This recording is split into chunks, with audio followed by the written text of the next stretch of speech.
बिस्मिल्लाहिर्रहमानिर्रहीम। अस्सलामुअलैकुम और वालेकुम अस्सलाम। कैसे हैं आप सब? ठीक ठाक हैं, खैरियत से हैं और मैं भी मज़े में हूँ और दुआ करती हूँ कि आप जहाँ कहीं भी रहें शाद और आबाद रहें। मेरी तरफ़ से आप तमाम लोगों को बहुत बहुत ईद मुबारक। आई नो कि भाई मैं थोड़ा सा लेट हो गई हूँ और वक्त पे वीडियो अपलोड नहीं कर सकी, व्लॉग अपलोड नहीं कर सकी, बट कुछ इस तरह के सर्कमस्टेंसेस हो जाते हैं इंसान की ज़िंदगी में कभी कभी कि वो काम वक्त पे नहीं कर पाते। तो भाई उसके लिए थोड़ी सी माज़रत एक्सक्यूज़ कर रही हूँ मैं आप लोगों से। और आपको एक बात बताऊँ, मैंने आप लोगों को बिल्कुल भी याद नहीं किया। रियली मैंने आप लोगों को बिल्कुल याद नहीं किया। बताऊँ मैंने आपको क्यों याद नहीं किया? क्योंकि याद उन्हें किया जाता है जिन्हें हम भूल जाते हैं, और आप लोगों को मैं कभी भी नहीं भूलती। और मेरा बड़ा दिल मचल रहा था ईद वाले दिन व्लॉग अपलोड करने के लिए, बट थोड़ी सी पोजीशन ऐसी थी कि बस मेरे हस्बैंड की तबीयत कुछ सेट नहीं थी, जिसकी वजह से मैं व्लॉग अपलोड नहीं कर सकी। बट जैसी उनकी तबीयत बेहतर हुई तो फिर मैंने आज फटाफट ना आप लोगों के लिए वीडियो एडिट करके व्लॉग अपलोड कर दिया है। तो चलें भाई व्लॉग स्टार्ट करते हैं। और यहाँ पर मेरा ईद का नाश्ता हो रहा है, और कचौरी जो है एक ऐसी चीज़ है जो मेरी ज़िंदगी में बहुत अहमियत का हामिल रखती हैं। और मुझे ये कचौरी बेइंतहा पसंद है और हर साल मैं इस कचौरी का वेट करती हूँ, क्योंकि पूरा साल ये कचौरी नहीं बनती है किसी भी बेकरी पर। तो जब ये कचौरी आ जाती है ना ईद के मौके पर, तो बस मैं सुबह शाम जो है ना चाय के साथ कचौरी लेती हूँ। और इस वक्त बहुत ही सिंपल नाश्ता किया था हम लोगों ने, इसलिए कि ईद के पहले दिन सुबह में मैं अपनी इन लॉज़ के यहाँ जाती हूँ, मतलब अपने ससुराल जाती हूँ नाश्ते के लिए। नाश्ता सब साथ करते हैं, ज़ाहिर है मेरे हस्बैंड के भाई और जो भी बहनें वगैरह हैं सब। तो चांद रात से ज़ाहिर है मेरे हस्बैंड की तबीयत कुछ अच्छी नहीं थी, जिस वजह से मैं वहाँ भी नहीं जा सकी, और बस फिर सिंपल सा नाश्ता कर लिया था आज घर में। और बस मैं यहाँ पर बना रही थी अब शीर खुरमा, क्योंकि ज़ाहिर है मैंने कुछ भी नहीं बनाया था और सुबह में मुझे जाना था, बट अचानक ही हस्बैंड की तबीयत ऐसी हो गई। वैसे हर ईद वाले दिन मेरी ये रूटीन होती है कि सुबह में नमाज़ के बाद सब ससुराल जाते हैं और वहाँ सब मिलके बैठ के नाश्ता करते हैं, सास ससुर मेरी जेठ और जो भी मेरे इन लॉज़ में हैं मेरी नंदे वगैरह। बट इस दफ़ा काफ़ी डिफरेंट हो गई मेरी, बट कोई बात नहीं, चलता है, ज़ाहिर है इंसान है, कभी तबीयत आगे पीछे हो जाती है। और उसके बाद ही होता है कि फिर मैं आके आराम करती हूँ, क्योंकि सारी रात जागते हैं चांद रात वाले दिन, आपको पता है बच्चों के साथ, किसी की मेहंदी लगानी है, किसी का इस्त्री करनी है, किसी का कुछ। तो बस इसी तरह से रात गुजर जाती है और फिर सुबह नींद पूरी नहीं होती। और फिर इन लॉज़ के घर से आकर थोड़ा आराम करते हैं सब, और उसके बाद मैं जाती हूँ शाम।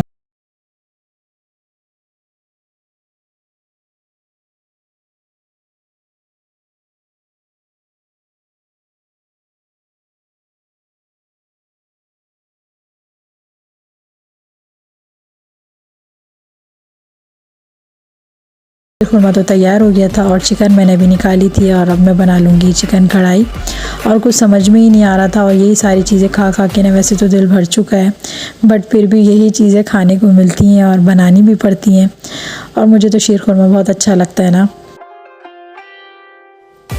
और शीर खुरमा भी तैयार हो चुका है जनाब मेरा। इसके अलावा मेरी चिकन हांडी भी तैयार हो चुकी है, और मैंने जल्दी जल्दी दोनों चीज़ें बना के रख दी थी, और चावल भी भिगो दिए थे, क्योंकि मैंने शीर खुरमा बनाया था और चिकन हांडी बनाई थी। इसके अलावा मैंने बनाई थी बिरयानी नहीं सॉरी, पुलाव बनाया था।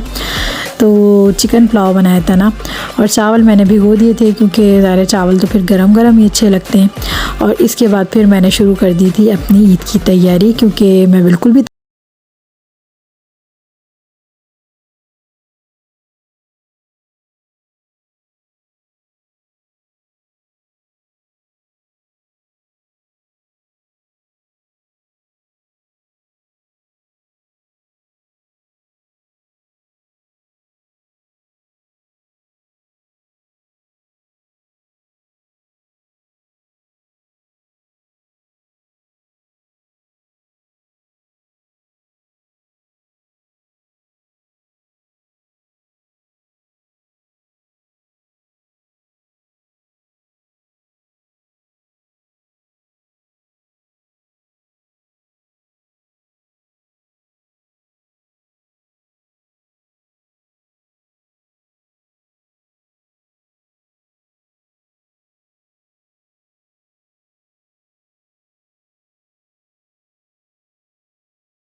साइकिल बनी हुई होती है, किसी शर्ट पे ट्रक बना हुआ होता है, या किसी शर्ट या कुर्ती के ऊपर अल्फ़ाबेट लिखे होते हैं, और किसी पे अलिफ बे पे भी लिखी हुई होती है।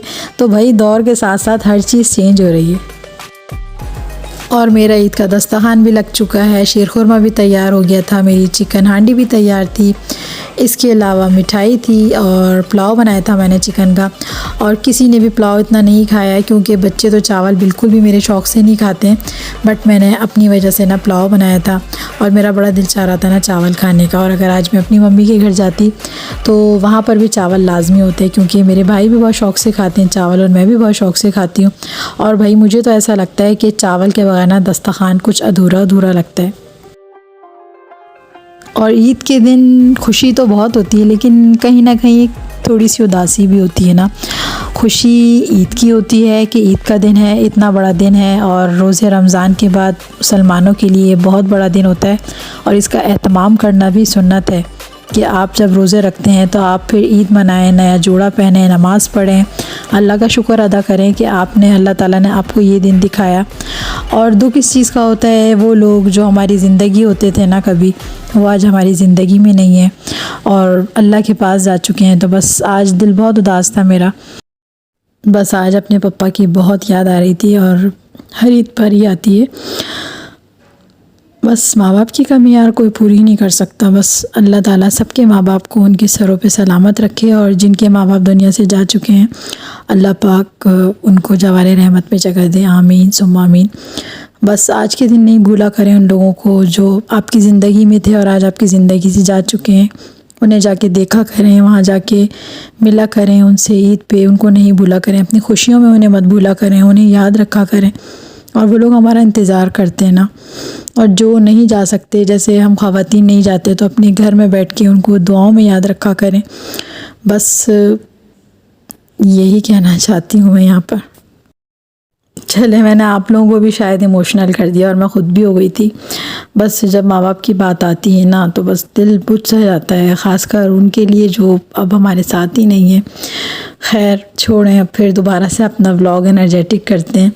तो जनाब यहाँ पर लग चुका है दस्तरखान और इसके अलावा केक भी था। आज मीठे में केक था, शीरखुरमा था और इसके अलावा चमचम थी, सॉरी गुलाब जामुन तो मुझे बिल्कुल भी नहीं पसंद और चमचम तो मुझे बहुत पसंद है। मुझे तो आपको पता है सारी चीज़ें पसंद है। तो यहाँ पर आयशा ने केक कट किया था और कह रही थी कि आप अपने व्यूवर्स को कहिएगा आज मेरी बर्थडे। मैंने कहा मैं क्यों कहूँ, जब आपकी बर्थडे है ही नहीं आज तो फिर मैं क्यों कहूँगी आज आपकी बर्थडे है। और आयशा की बर्थडे अगस्त में आती है और मेरी बर्थडे भी अगस्त में आती है। अब मैं देखूँगी जब अगस्त आएगा ना तो मेरे कौन कौन से व्यूवर्स को मेरी बर्थडे याद होगी। तो चलें देखेंगे फिर इंशाल्लाह। डिनर के बाद मैंने सोचा चलें थोड़ी सी तैयारी कर लूँ, इसलिए कि मैंने मेहंदी वगैरह कुछ भी नहीं लगाई हुई थी। और बार बार मेरे हस्बैंड कह रहे थे कि भाई आपने तो कोई तैयारी नहीं करी और सुबह से आप काम में लगी हुई, ना आप तैयार हुई ना आपने मेहंदी लगाई। तो बस मैंने सोचा चलें इतनी ज़िद कर रहे हैं तो फिर मेहंदी लगा लेती हूँ। और अल्लाह का शुक्र है अपने सारे काम में कर लेती हूँ और कोई इतनी ज़्यादा वो नहीं है कि भाई मुझे मेहंदी लगानी है तो मुझे पार्लर ही जाना है।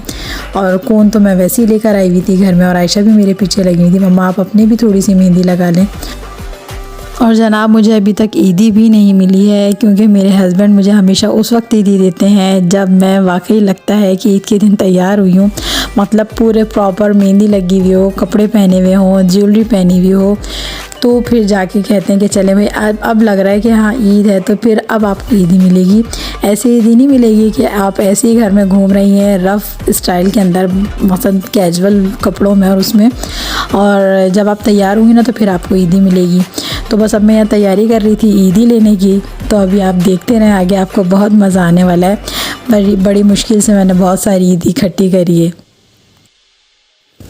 देख लीजिए कौन सी डिज़ाइनिंग करी है मैंने। आप लोग क्या समझ रहे थे कि मैं बहुत डिज़ाइन वाली मेहंदी बनाने वाली हूँ।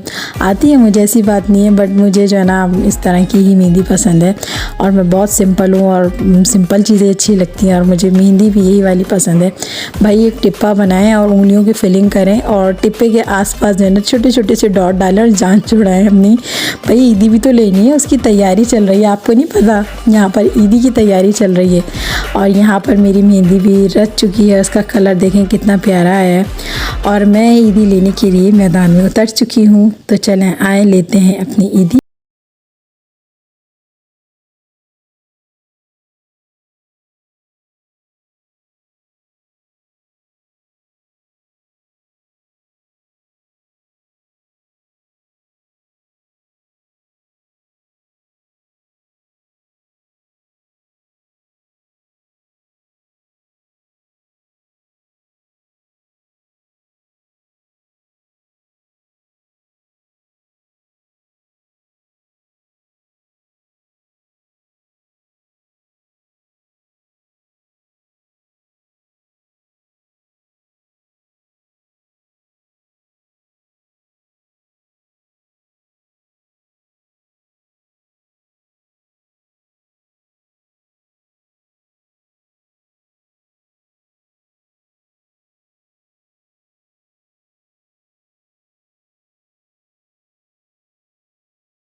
मिल चुकी है। पहले मुझे ये मिली, मगर ये तो उसमें कहाँ गुजारा होगा भाई, ये तो बहुत कम है। ये तो मुझसे बच्चे ही मांग मांग के ले लेंगे।